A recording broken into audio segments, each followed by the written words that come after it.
Today's episode was sponsored by Bine Jonah over on Patreon. So thank you so much, and let's go ahead and get this bad boy up on the wall, shall we?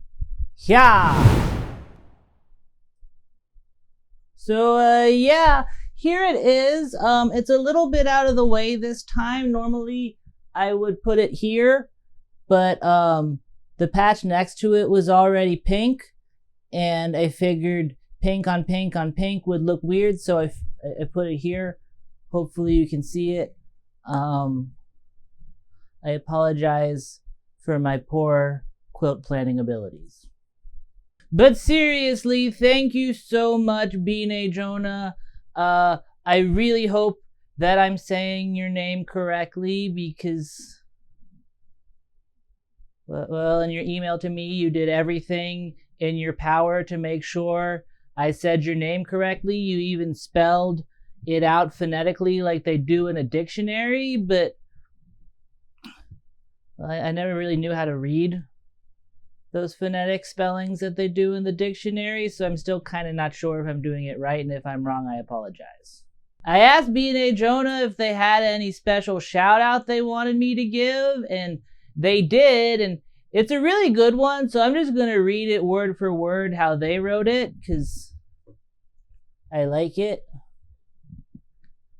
My special message.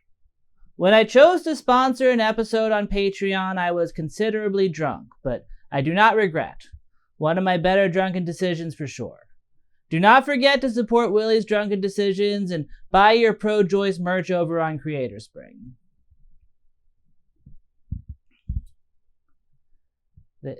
They say to always drink responsibly, and honestly, I can't think of anything more responsible than buying a sponsorship from me. So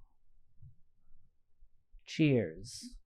But truly, from the bottom of my heart, I really appreciate your support, and with that out of the way, let's start the episode.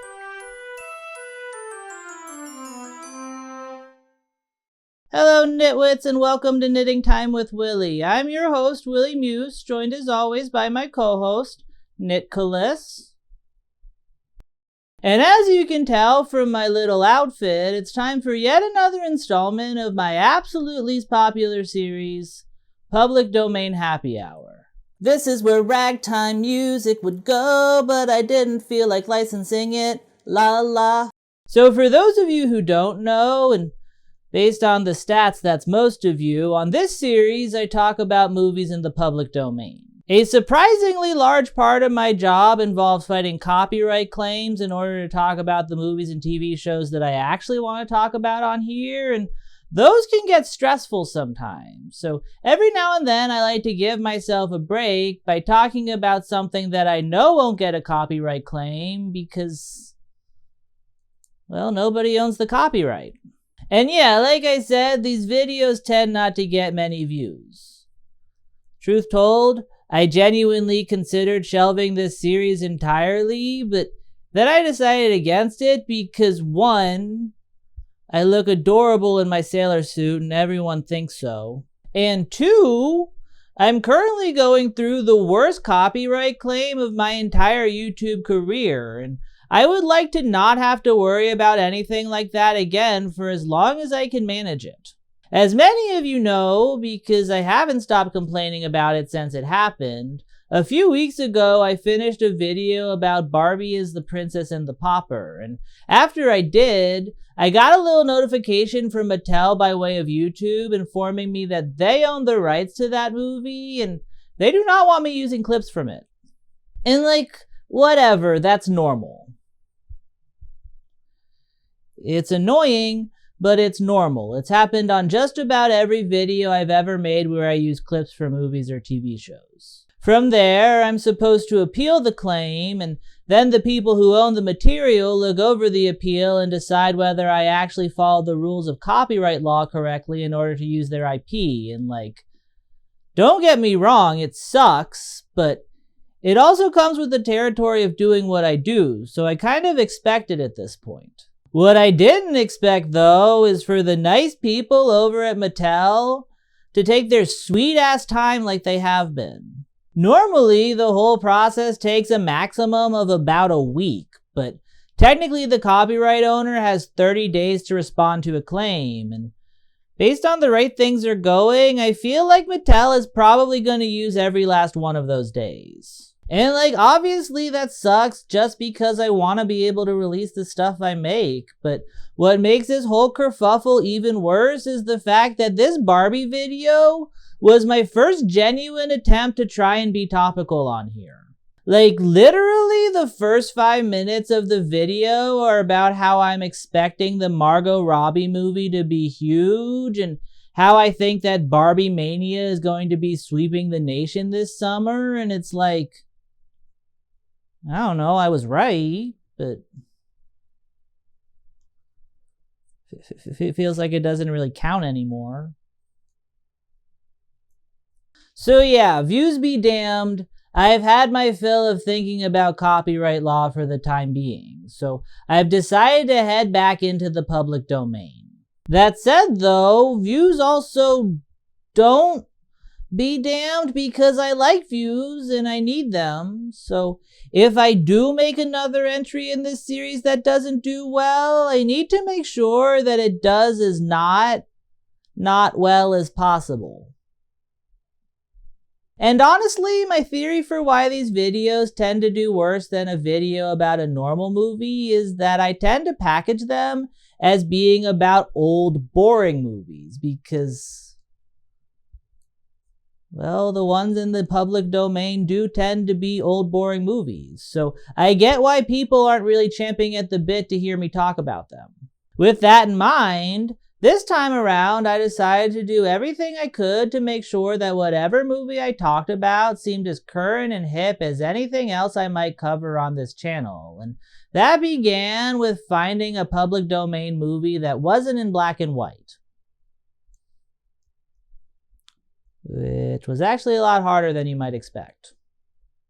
I scrolled through all my little databases of public domain films and clicked on the first thumbnail I could find that was in color, which led me to a little movie called Debbie Does Dallas. Unfortunately, some light but fairly graphic Googling informed me that that is actually an extremely hardcore porno, so yeah, I decided against doing it. I figure I should probably keep that one in my back pocket for when I really need views. So I went back to scrolling, and the next pop of color I found came from something called In the Year 2889. It's a made-for-TV movie from 1967, which tells the story of the survivors of a nuclear war, which honestly sounds kind of perfect. After all, the whole reason I'm making this video to begin with is because the thing I made about Barbie got held up in red tape, so I figure this could be like my Oppenheimer video, and I could finally end up doing the meme. Sometime in mid-September or whenever the fuck you guys are actually watching this. So yeah, let's talk about it. The movie begins with our protagonist Joanna sitting outside with her father, sounding real unhappy. He didn't come, Dad. Larry didn't come.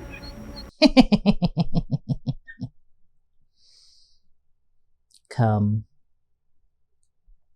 Actually, I probably shouldn't be laughing. The he she's talking about there is her fiancé Larry, and by saying he never came, what she's actually saying is that he's probably dead now. You see, a nuclear apocalypse has just wiped out most of the world's population, and after turning their property into a safe house, there's a good chance that that lady and her father are the last two surviving people on Earth right now.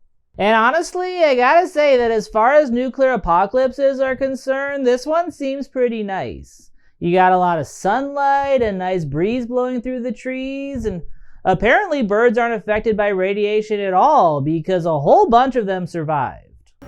He's lost. They're all lost. Not a sign of life. New York, Paris, Moscow, all's quiet now. Alright, it is very hard to take a grim statement about the end of the world seriously when it's said over what sounds like some very happy chirps. Although then again, who knows? Maybe the birds are only happy because they know that now it's their time to rise. Mark my words, the birds are coming for us. The father and daughter escape the horrors of that lovely spring day by going inside, and it's there that they're met with the only sound more surprising in a nuclear apocalypse than a chorus of songbirds, a knock at the door.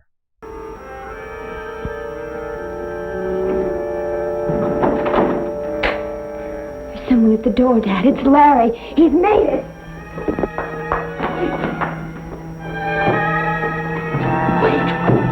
Don't open that door until you're sure it's Larry. It is Larry, and he's hurt. He'll contaminate it. Larry!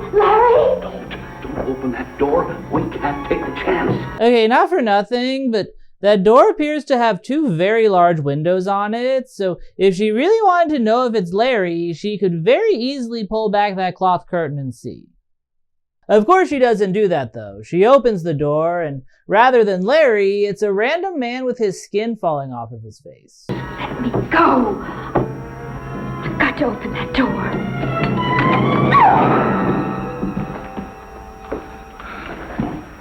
Wait. Don't touch him. He's red hot with radioactivity.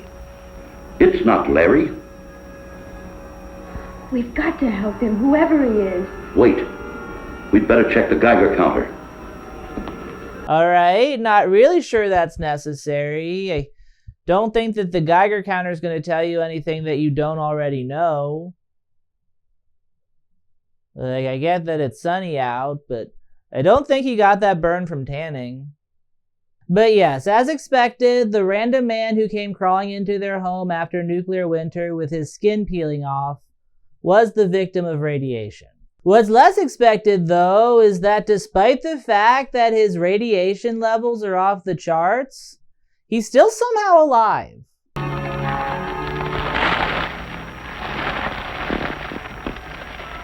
740 mentions, and he's still breathing. Why, he should be dead, but he's still breathing. Nobody can take that much and still live.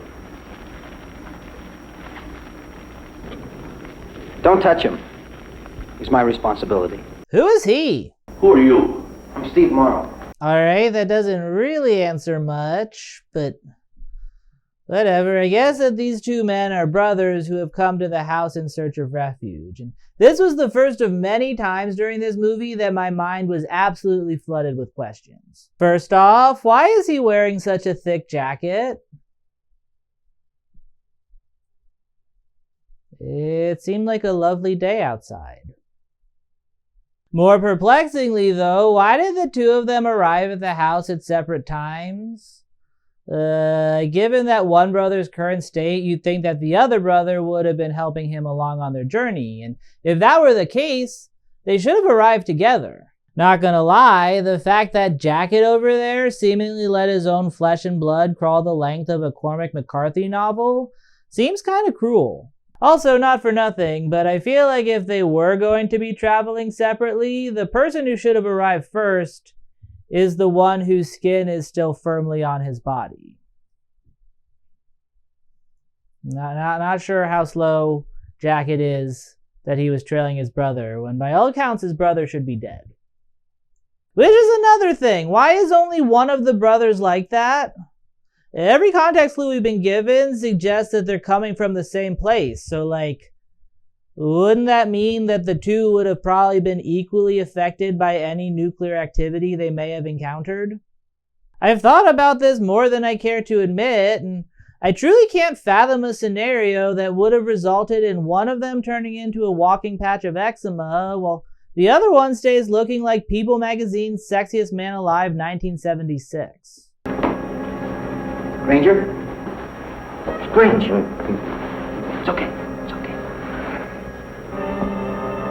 God, he's still alive. I don't know why, but he's still alive. Wait, okay, now I'm really confused because Of course he's still alive. He was just walking ahead of you. Corpses tend not to do that. He must be dying. The counter showed 740 wrenchings.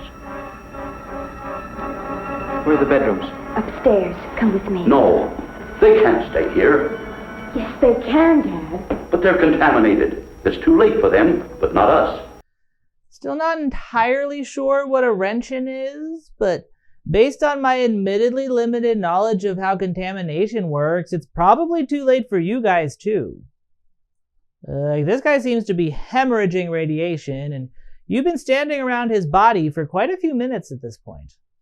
Still, against his better judgment, the dad relents and agrees to let the two brothers stay, and the two of them have barely managed to make it up the stairs before another couple of strangers show up at the front door.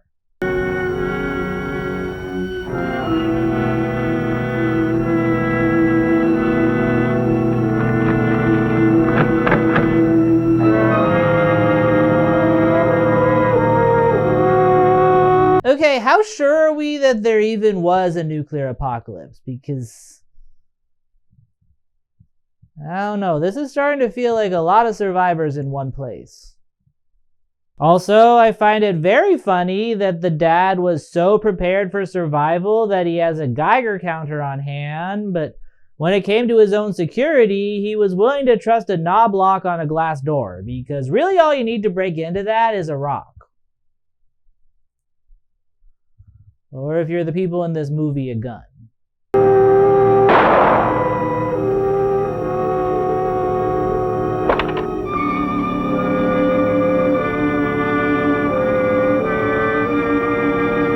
Okay, I'm not entirely sure how that opened the door. I think the implication is that he shot the lock, but we see the doorknob and it does not appear to have any bullet wounds, so yeah, I don't know. Maybe he just shot it in the air and the door got so scared that it unlocked. Get out of here or I'll kill you. Don't shoot. There's a girl out here. And here I thought chivalry was dead. Throw your weapon on the floor. I warn you, this gun's loaded. Hey! Stop it, Dad! Don't! Move on into the room here. Come in where I can see you. Again, not an expert here, but isn't the whole point of avoiding contamination not letting people into your home? I gotta say, I'm starting to suspect that this guy might be a terrible survivalist. Also, I am not a gun person by any stretch of the imagination, but what the fuck good is the Second Amendment if not for this exact scenario? Shoot them!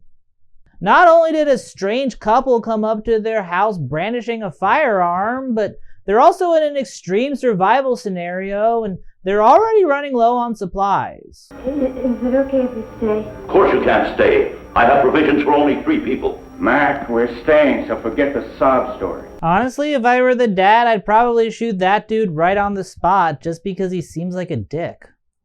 Nothing about these people seems trustworthy, and even if they were a couple of nuns, they'd still pose an extreme threat to everyone's survival just by virtue of the fact that they're 2 more mouths to feed.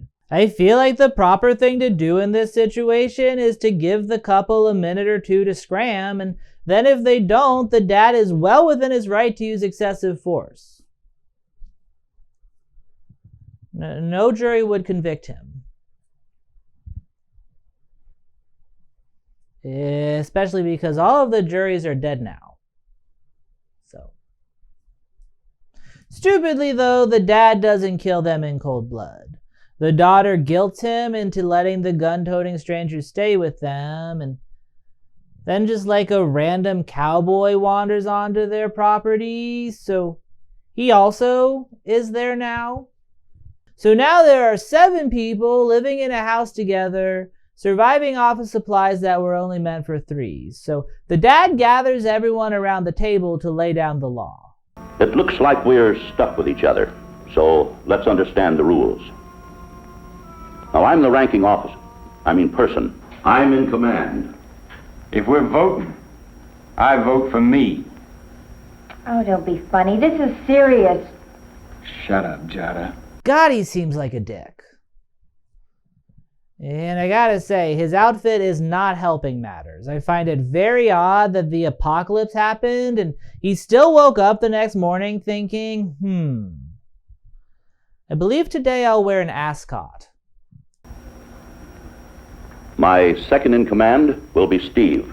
Okay, you've known Steve for about a day at this point, so I'm not entirely sure why he already outranks your own daughter.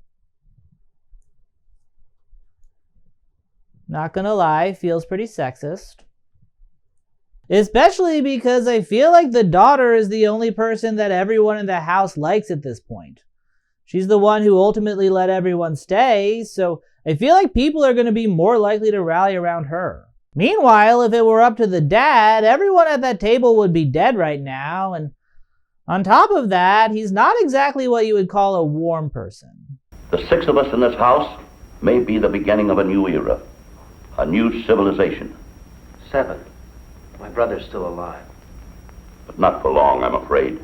Honestly, if I had to live under that guy's leadership, I'd probably want a mutiny. And as best as I can tell, the only thing stopping the people in this movie from doing just that is the fact that the dad is essentially holding everyone at gunpoint. I have the keys to the storeroom. I and I alone will say when and how much food we eat. Any argument about that, and I'll settle it with this. Oh, you're a big man, packing that gun. Just don't you let go of it. I don't intend to. Alright, I get that I just said that I'd want the dad overthrown, but that is still a very weird thing for that man to say out loud.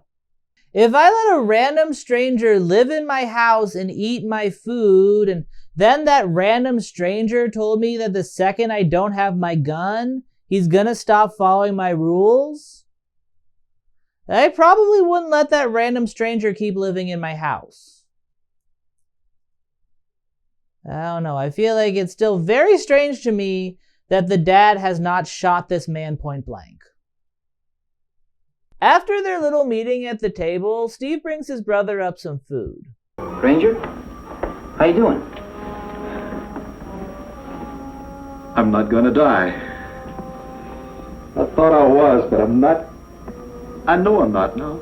I mean, maybe not from radiation poisoning, but you are still in a nuclear apocalypse with a limited supply of food surrounded by a bunch of people with guns who all seem like they want to kill one another, so like, I don't know, let's not be too hasty here, Granger. Well, it's a miracle. You soaked up 700 wrenchins. I don't understand it, but I'm glad. Here, got something to eat. I don't want that. I need fresh meat. Raw meat. Well, I'll put your order in with the chef. Really? That's your response to that? I guess I can't say for sure how I'd react in this situation, but I do feel pretty confident in saying that if my brother miraculously survived a lethal dose of radiation poisoning and then woke up with a newfound taste for flesh, good-natured ribbing is not the route I would take. Especially because the ribbing doesn't even make sense. The dude explicitly asked for raw meat. That's like the one food that doesn't require a chef. And like, I feel like most of you have probably already figured out what's going on with the brother, but for those of you who aren't paying attention, I'll make it clear. The radiation has triggered a mutation in him. And this movie was made a long time ago, so I don't know if radiation and mutations were quite as linked in the public consciousness yet, but to my modern eye, it felt very obvious from the moment we met the brother that that's what was going on. So it was very frustrating watching as the movie dragged the reveal out for way longer than it should have. This is mostly done by way of the non-mutant brother who wants to believe that his sibling is just fine, but because it's very clear that something's up, he ends up having to ignore some pretty incontrovertible evidence in order to do so. Steve, I know he's your brother, but... But what? Well, He gives me a funny feeling. Logically, he should have been dead long ago. But there's no such thing as logic anymore. What's so illogical about my brother?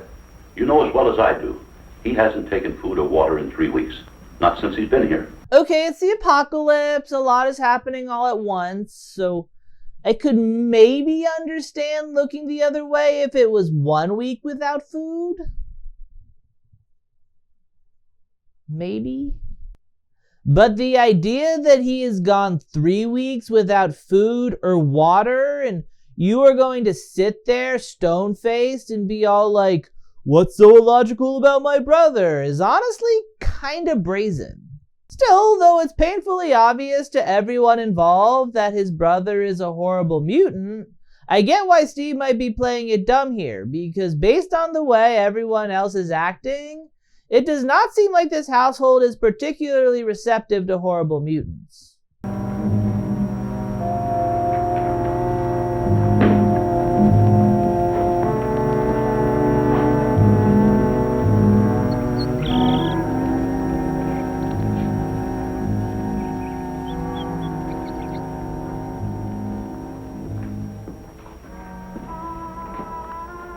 I think he's dangerous.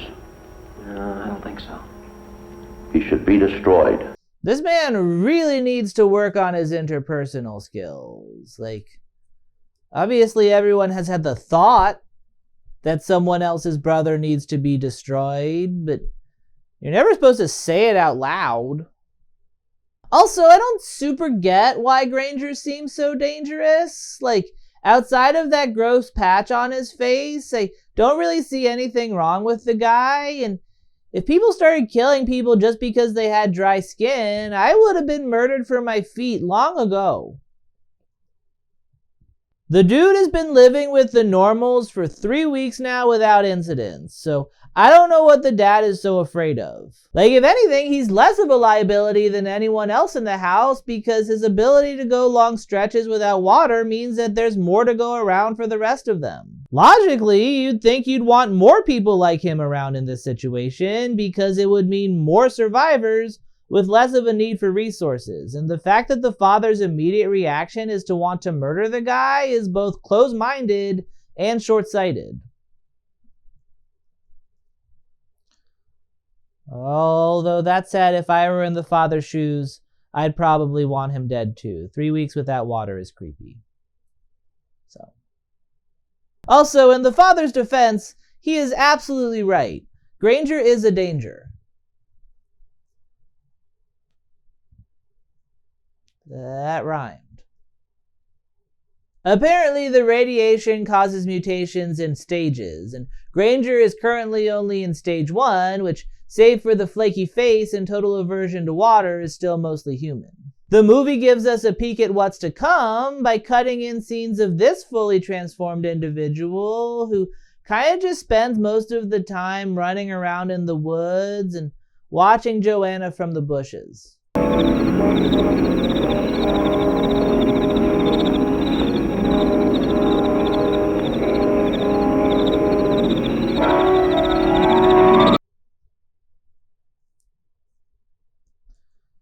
Gross.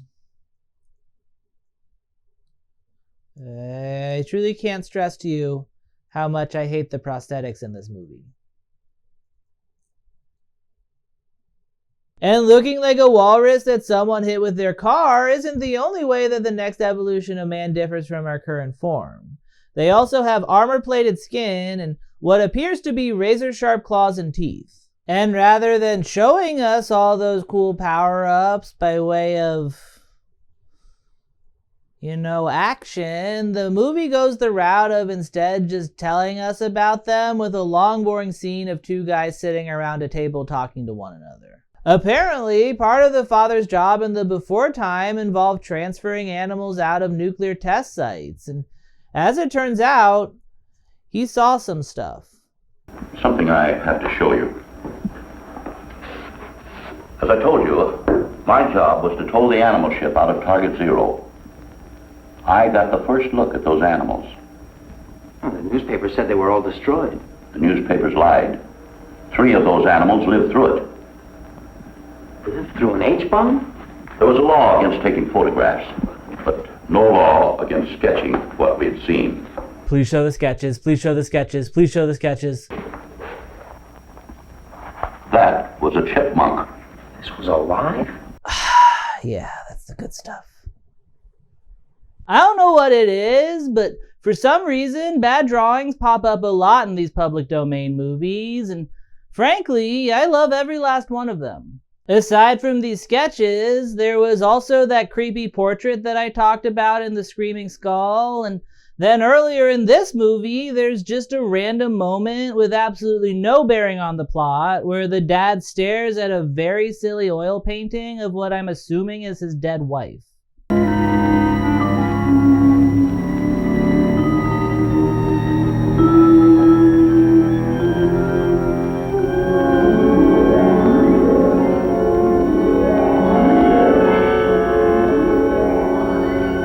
I could honestly just sit and stare at that for hours.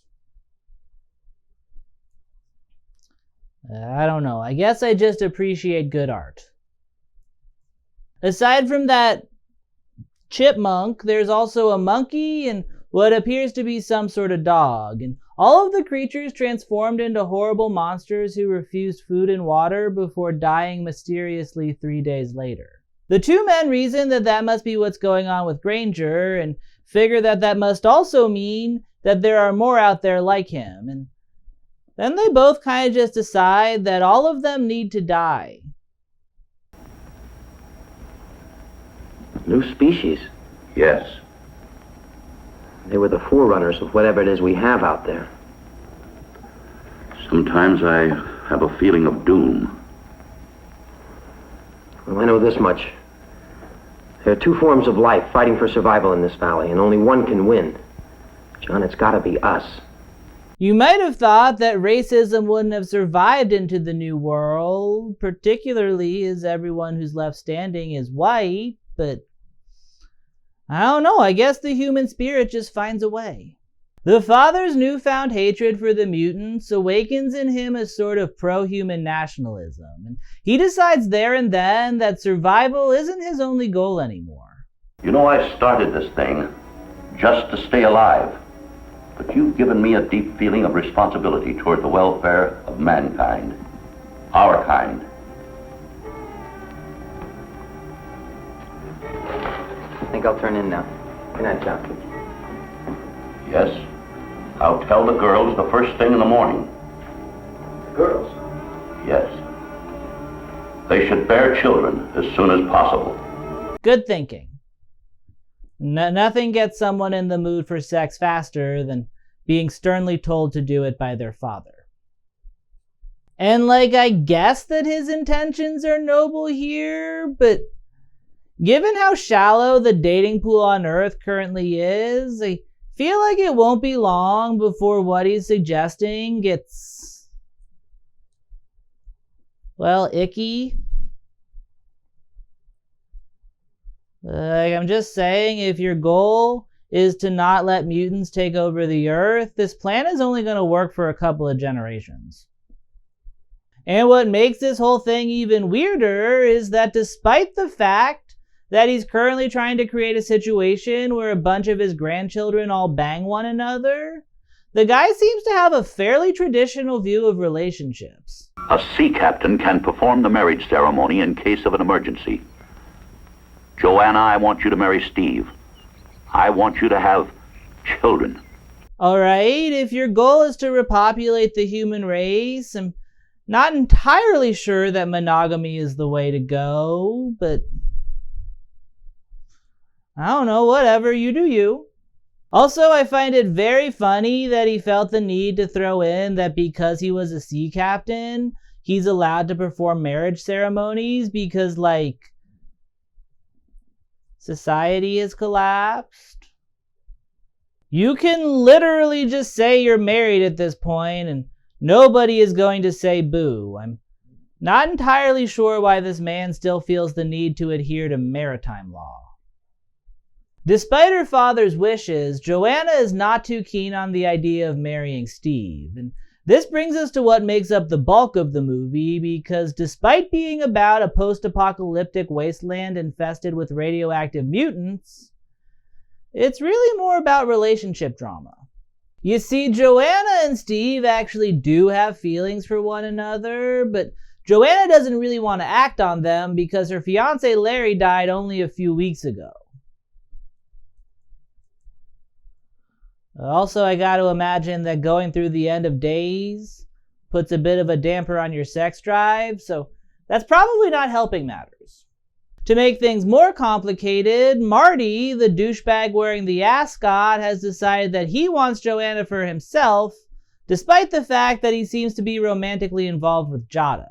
Before the bomb went off, the two of them were traveling to Hollywood together so that Jada could pursue her dream of becoming an exotic dancer. But once Marty got into the house and met Joanna, he discovered what a quality woman was like, and then he completely lost interest in his lady friend. All this time you've been saying it was you and me. But you meant her. You liar. Okay, so I lied a little. A little? The only friend you ever had in this world was me. The only one who ever loved you was me. Me. Now listen, you deepwood. Present from the hood, lover. Now beat it. Okay, so turns out the fact that he's wearing an ascot is only the second worst part about him. Told you he was a dick. After that unpleasantness, Jada runs into the woods and meets up with the cowboy, because lest you forget, there's just a random cowboy in this movie.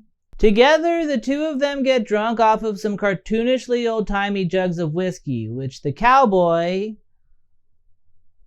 whose name is Timothy apparently, used to distill himself in his barn. Timothy, sometimes you're a lifesaver. Jonah, we're like two peas in a pod. Sometimes we're feeling low as I had no well, but give it a whack of this stuff. Yeah, give us a whack of this.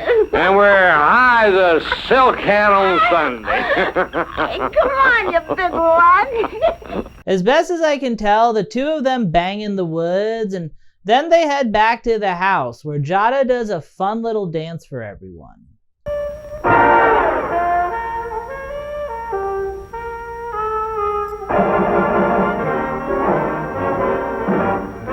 And the movie treats this as a sort of pathetic low for the character, but I feel like if it were 3 weeks after the bomb went off and I had survived, I'd be doing the exact same thing that this woman is doing right now. Same dance and everything. She starts talking about her old life as a dancer and showing off some of her moves, and despite the fact that he is currently trying to spearhead the repopulation of Earth right now, the dad does not seem happy to see her doing something mildly sexual. Now, here it comes. This is where I start to feel.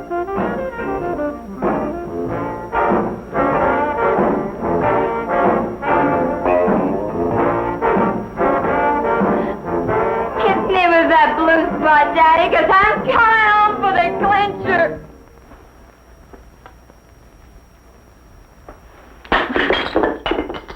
Okay, I get that you don't like her dancing and everything, but given your current situation, I'd say maybe don't go breaking things on a whim. There is a non-zero chance you just destroyed all of music. So, along with that weirdly heavy-sounding record, the dad also smashes Timothy the cowboy's jug of liquors, which is unfortunate because, as it turns out, Timothy the cowboy is an alcoholic. He very quickly goes into withdrawal and runs around in the woods for a while before ultimately deciding that he can't take it anymore and going back to his house to get more of his homemade whiskey from his still, which... yeah, that's actually not a very smart thing for him to have done. I feel like by this point in the video, a lot of you might be a little confused as to why exactly all these people have managed to survive, while others have transformed into horrible mutants, and there's a good reason for that. The explanation the movie gives is really long and boring, so I decided to spare you guys by just skipping over it altogether. The SparkNotes version of it, though, is that they're in a valley right now, and the air currents or some shit are keeping the radiation floating above them, meaning that as long as they don't go to higher ground, they'll be fine, which is unfortunate because that's where the whiskey is. Timothy the cowboy basically chooses death over withdrawal and climbs up to the part of the world that's riddled with nuclear radiation. And then for reasons that aren't fully explained, the dad chases after him. Like, I guess that he was trying to save Timothy, but if that's the case, it's a weird choice because one, he spent basically this entire movie saying that there's no survival beyond the valley, and two, he has not seemed like he particularly cares whether the people around him live or die up to this point, so it's strange that he'd suddenly try to rescue one of them. Especially Timothy, because he is by far the least important character. Whatever his reasons, though, things do not end well for him. He gets infected with the radiation and basically spends the rest of the movie slowly dying on a couch. And while all that is going down, Marty decides to try and take his relationship with Joanna to the next level, and he does so in the same way that all men in movies from the 1960s pursued their romantic interests, by attempting to assault her. And like, I won't show you the scene because it's pretty brutal in the sort of 1960s way where I don't think that the people making it even realize how brutal it actually is. That said though, what I will show you is the aftermath, because Jada comes and saves Joanna before anything too serious happens, and then she and Marty have a long conversation that does not go the places I was expecting. Let the kid alone!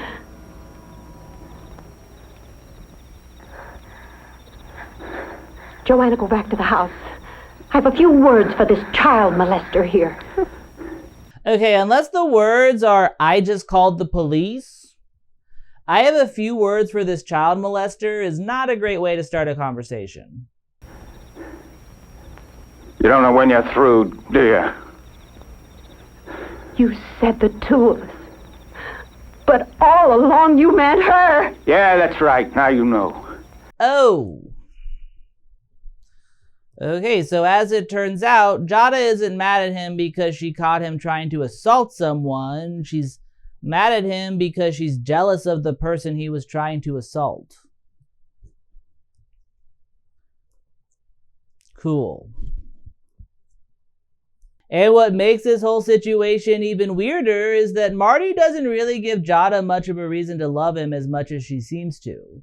He's been nothing but terrible to her this entire movie, and he only gets worse from here. You and your dime store stuff. You're cheap. A cheapie. I didn't know how cheap you are till I met her. I feel like the phrase, "not even if you were the last man on earth," was made up to describe this man specifically. The idea that any woman would be interested in him boggles the mind, but apparently Jada still is. Come on. Let's not fight like a couple of kids. Let's go take a moonlight swim, huh? Really, Jada? You're just gonna throw yourself at him? After he called you a cheapie?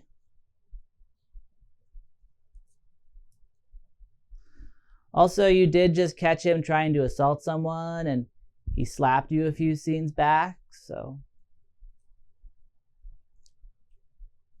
She needs to start making better decisions, is my point. After their fight, Jada goes for a dip in the swimming pool that they have for some reason, and she's quickly followed by Marty.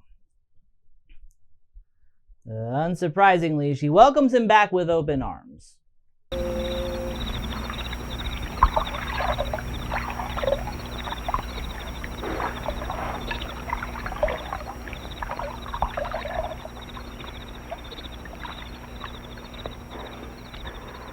Well, and decided to come back to Jada. Of course, he hasn't actually come back to Jada. He's just there to drown her in the pool because, well, as I've said many times over the course of this video, he is a dick.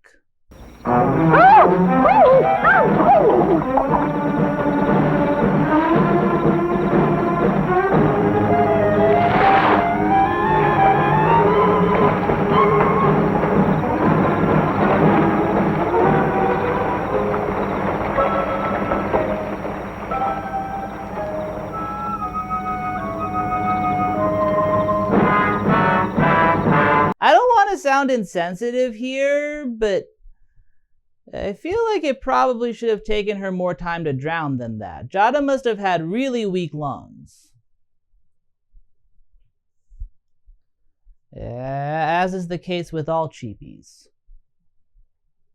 After murdering 50% of the Earth's female population, Mickey decides to keep his killing spree going by setting his sights on the bedridden father. Hey, how long before a guy can get out of here?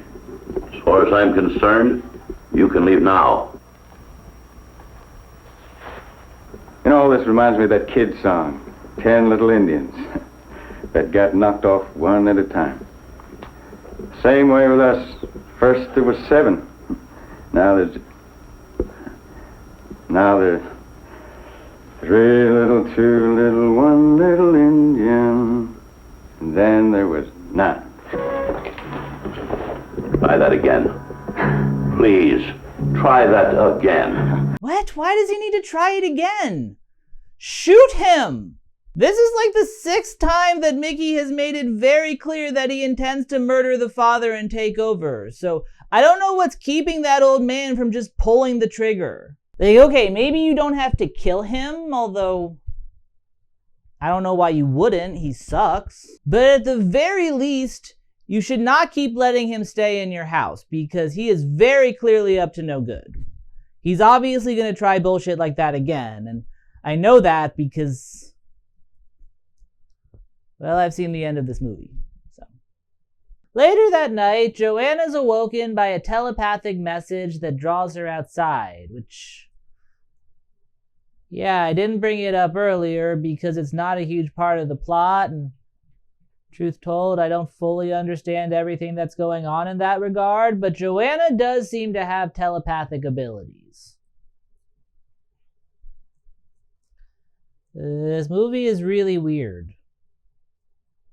She follows the voices in her head out into the forest, and it's there that she meets the mutant who's been following her this entire movie.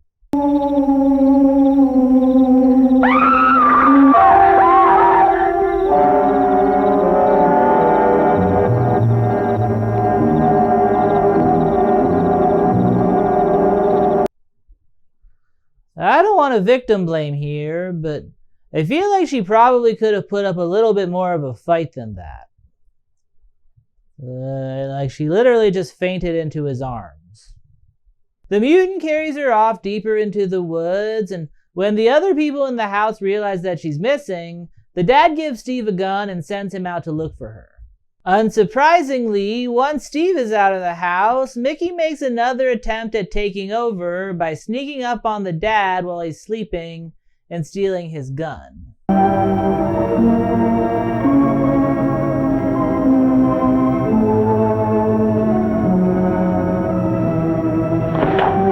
Now, that's better, Captain. If there's 2 men and only 1 gun, I like to have it.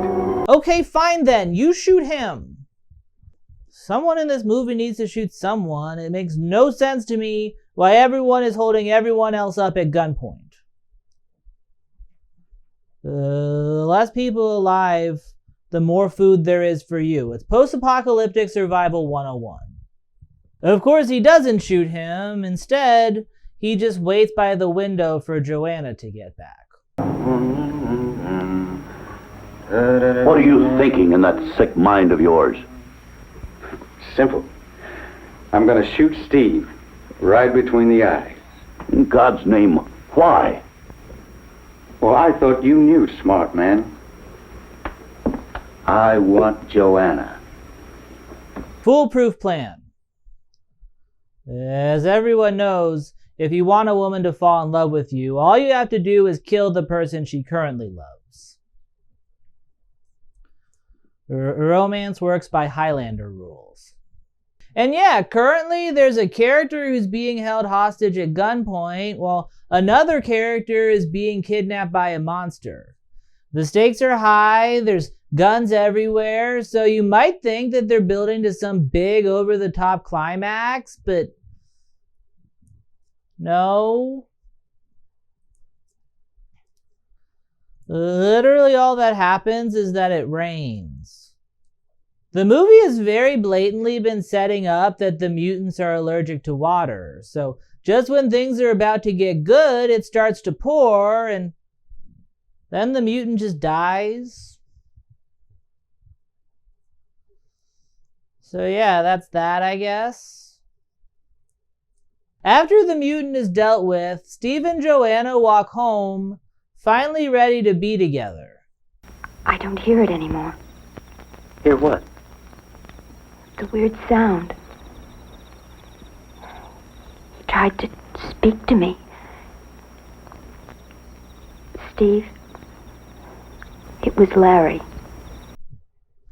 Come again? It was Larry. Oh! Okay, yeah, I did not catch what was going on the first time around, but apparently this movie is both a lot cooler and a lot more fucked up than I realized. Like I said, that one main mutant is just kind of stalking Joanna throughout the entire movie, and it's not really explained. Until the end, apparently, in a line so brief that it's very easy to miss, despite the fact that it recontextualizes the entire movie. Apparently that was actually Larry, Joanna's fiancé who didn't make it to the safe zone in time. When the bomb went off, he was transformed into that thing, and so rather than stalking her, he was really trying to reunite. I mentioned earlier that there's a weird subplot where Joanna seems to have telepathy, but as it turns out, that was actually Larry. Add that to the list of abilities that the mutants in this movie have, I guess. The noises Joanna was hearing were her former love calling out to her. He used them to draw her out into the woods, where he carried her away, presumably to take her out of the valley so that she could also mutate. And if everything I'm saying is correct, then this ending leaves a pretty bad taste in my mouth, because Joanna does not seem to care very much that she just watched her former fiancé die. Like, Larry's rain-addled corpse is barely cold by the time she cozies up to Steve. What killed him? Well, he was created to live in a contaminated atmosphere. Guess the rain must be pure. He couldn't stand it. I guess that means that all the other people like Larry will be killed by the rain, too. Then there is a future. Yes, Joanna. And what makes things even worse is that I'm pretty sure that Larry is the real hero of this movie. Not only was he just trying to get back to Joanna, but I feel like the case could be made that he was actually trying to save her. Everything we know about the mutants suggests that they're much better adapted at surviving in this new world than regular humans. So by pulling her out of her little bubble and exposing her to radiation, he was basically trying to give her a better chance at survival. I mean, I guess that the movie sort of argues against this idea by suggesting that the mutants' water allergy makes them too weak. Guess the rain must be pure. He couldn't stand it. I guess that means that all the other people like Larry will be killed by the rain, too. But I would argue that the movie also posits that the rain is only pure like that because it's falling in this one specific valley. So unless Joanna wants to spend the rest of her life living in a 1-mile radius of her father's house, it probably would be better if she acclimated herself to the way the world has become. And honestly, I'm pretty sure that whole rain explanation was added in post, because that actor's lips did not move a single goddamn time during that entire clip. He couldn't stand it. I guess that means that all the other people like Larry will be killed by the rain, too. And I wouldn't be surprised if they needed to pipe that in just because they had to justify why becoming a mutant would be such a bad thing, because on the surface, it really feels like there are a lot of benefits to it. My 2 cents, the tusks alone make it seem worth it. Honestly, the more I think about it, the more I think that this movie is unintentionally a really good example of one of humanity's worst traits, and that's our aversion to change. We're kind of innately programmed to want to keep our way of life going, so when something comes along that looks different, it can be easy to see it as an enemy rather than accepting that maybe we're the ones who need to evolve.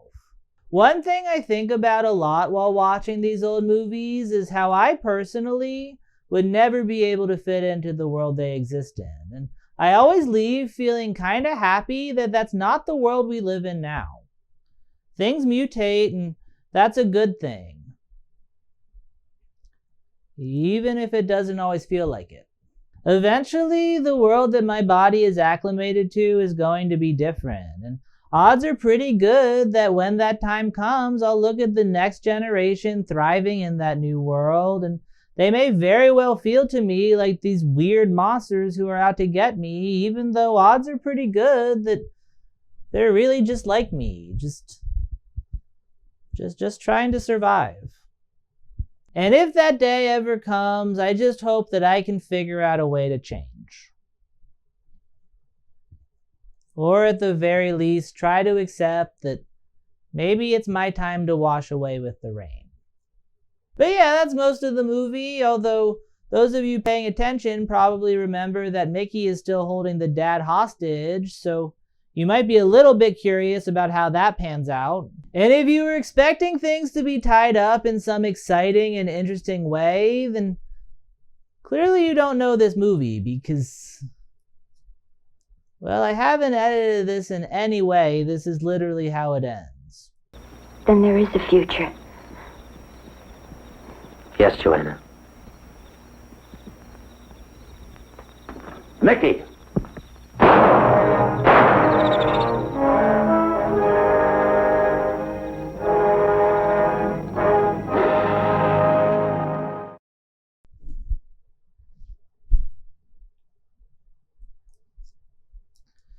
I'm just happy someone finally shot him. And yeah, if this movie can end abruptly like that, then so can I. Goodbye. Just kidding, I can never end things abruptly. I still have an entire segment left where I pose for a thumbnail while my patron's names scroll. But before I do that, I need to do some of the housekeeping that I usually do at the end of the episode before this little break. First off, I need to say like and subscribe and share and comment. I mean, I guess that goes without saying at this point on YouTube, but I feel like if I say it, there's a better chance that people will do it. So, yeah, subscribe. Subscribe. Like, comment, subscribe. Also, I got some super thanks that I need to super thanks back, so I'm going to do that now, and it's kind of a long list this time because I feel like it's been a couple of videos, and also I'm just bad at reading, so that'll make things even longer. But yeah, thank you to Kelly13791, Emma Caroline 89, Yes I Am Please, who paid for my witch's hat. I very much appreciate that. Ashley Boots 3386, The Crafty Witch UK, Libby Christie 777, and Aelia Love to Judge 90 Day Fiancé, MLH Guitar 644, and Ramsey Bolton 7340. Although that's possibly Ramsey. I feel like Ramsey.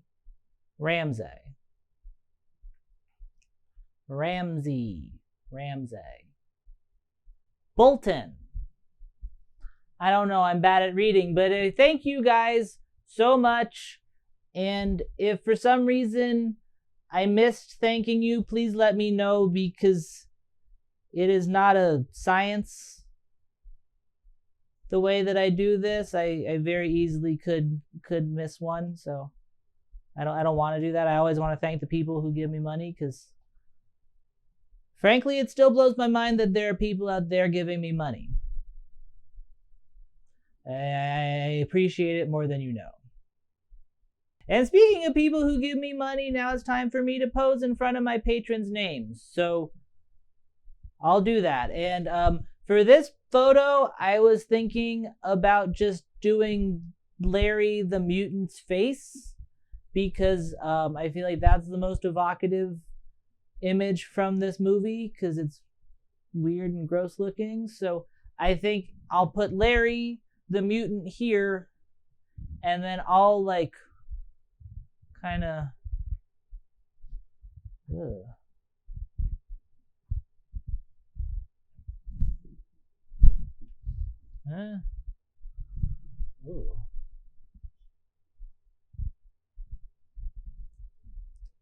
You're gross, Larry. Ugh. I feel like me calling Larry gross kind of contradicts some of the stuff I said at the end there, but also he's really gross looking, so I don't feel too bad about it. So I just want to say that for the record. But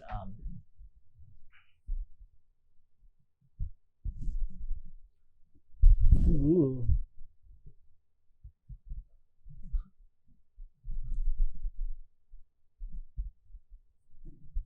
If I turn this to the side, I look like I work at like a diner in the 1950s. So I should probably not do that.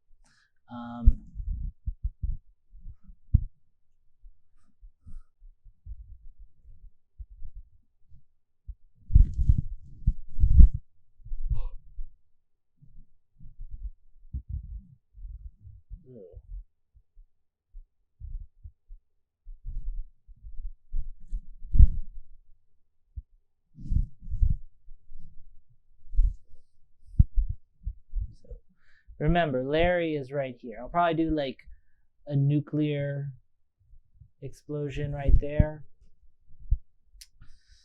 I should probably start planning these better.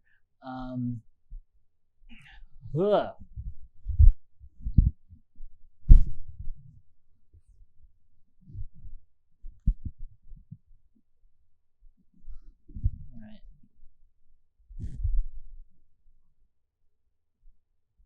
Maybe I ought to make a silly face so people know the video is silly, like, ooh.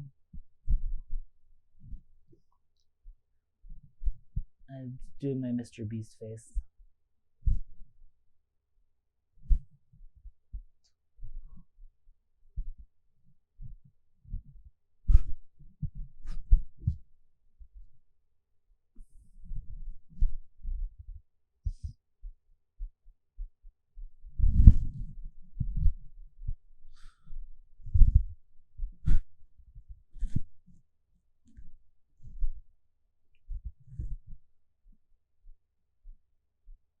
If I use this photo, I'll put Larry the Mutant here.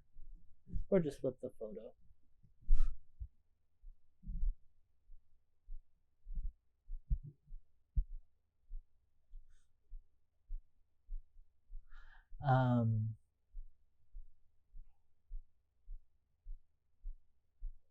Yeah, I don't know. I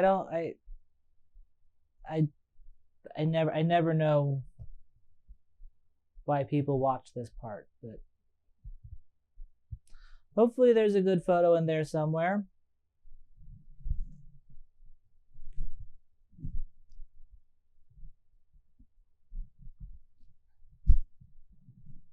I don't know. Thanks for watching. Goodbye.